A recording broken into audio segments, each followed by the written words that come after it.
Hello everyone, my name is Silver Witherwing and welcome. Today we're going to talk about How to Train a Dragon: The Hidden World once more. And we're going to talk about the new trailer. We're going to talk about Toothless supposedly becoming king of all dragons. That's what it seems like, at least. That's what Astrid said. And Astrid is never wrong. Well, she might be, but in this case she might not be. She named the Light Fury, so she might have some sort of authority. What do I know?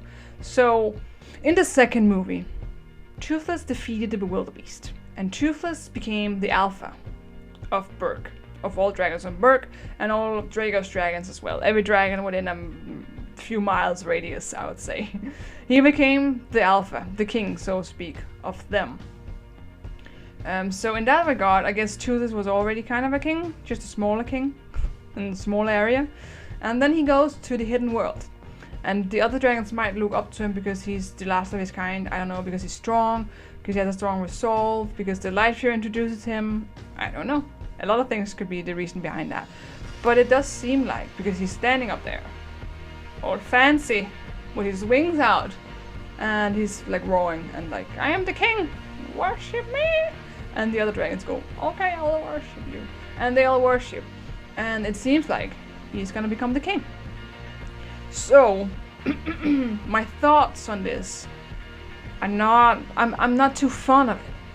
Because the point of the first movie, bear with me, come with me now. Come with me to the first movie.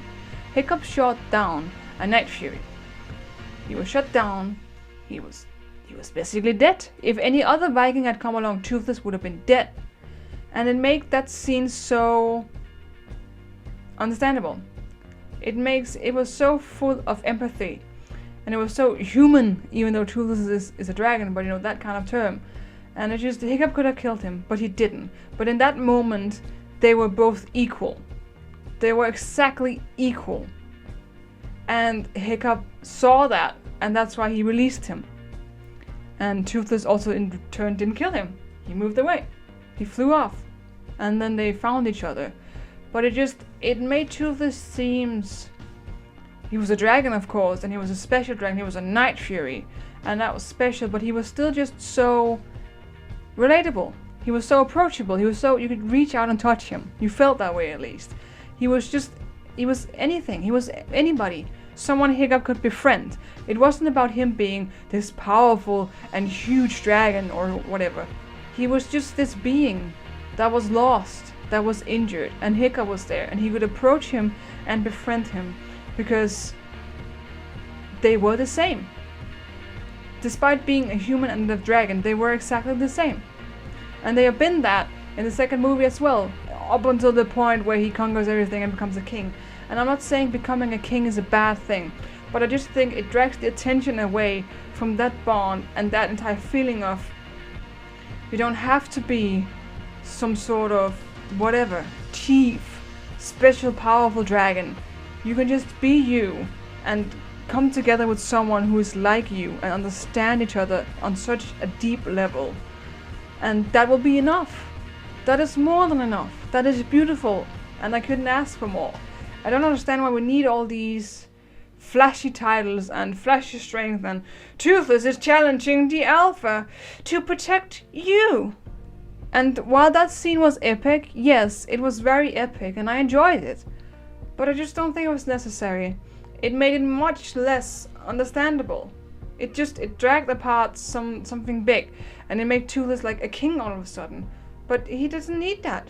Toothless doesn't need to be a king. Toothless doesn't need to be the best dragon in the world. He already was, to me and to the viewers. Even though the Red Death in the first film was much stronger than Toothless, it didn't matter because he was smart. He had Hiccup and they defeated it. And Toothless was not the strongest there. He was no alpha. He was no nothing. He was just Toothless.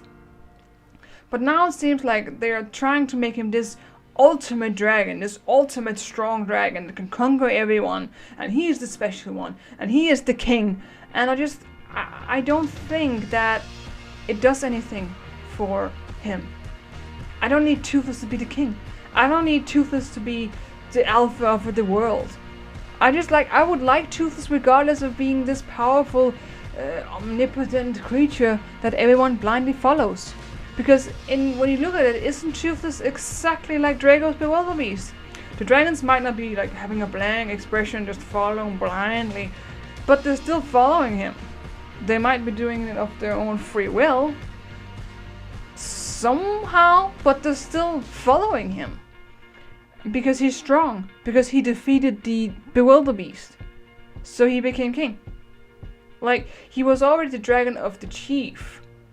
And I mean, and Hiccup never wanted that title. Hiccup never wanted to be chief. And I still don't think he feels entirely like a chief. It's a big responsibility for him. Where Toothless kind of just seems to roll into it. He just seems to be like, I am king. I remember that one scene from the second movie where his face is all like, nom, nom, nom, and then he just roars like he's so pleased about it. It's like, and I get that they're different creatures, and I'm not trying to shame Toothless for winning that battle, and of course you can be excited about that, but I just think like they're taking it too far. I feel like they're taking it too far, and I don't think this movie should be about Toothless being the ultimate whatever, because he already is. He already was in the first film. He was always that. They don't have to give him all these titles and everything and make him this king and something. Why does it have to be a monarchy? Why does there have to be a king? Wasn't the whole thing of an alpha being a bad idea? Because dragons could be controlled. Draco's bewilderbeast could control them. They could just come in and control everybody. Toothless killed Stoid because of it. And now we're kind of doing the same thing with one king, but it's Toothless. But he's a good dragon, so it's okay because he's good. So it's okay, guys. It's okay. Peace. Like, I just think it's a gray area. I think it's a gray zone. I don't think we needed that. I mean, it would be much nicer if everybody was just, we're a pack. We're a band of dragons, of Vikings. We are an entity. We are a family, and we support each other. I mean, and then there could be some that are more firm than others, but there's not one that's like, I'm king. I am absolutely king. And to me personally, I don't need it. But it seems like he's gonna be king of the hidden world. It looks like it. He's gonna be king.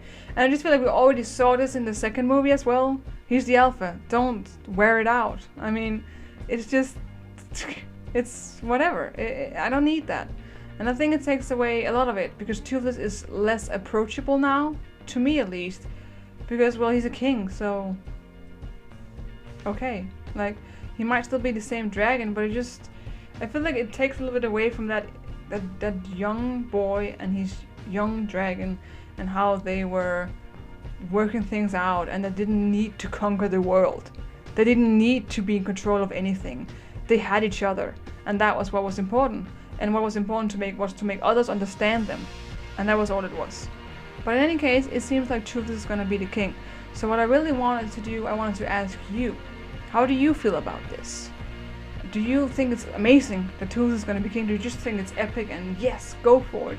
Or do you feel a little bit like me, like it's a little overkill? It's a little overkill, I think. Any opinions, I would love to hear them out, because I can only say my own, and I would really like to hear yours as well. So thank you so much for watching this video. I hope you enjoyed it, and feel free to check out my other Hidden World videos and future ones as well. I hope that I'll see you there. Feel free to subscribe if that sounds interesting, and hopefully we'll meet again. So long, Dragon Riders!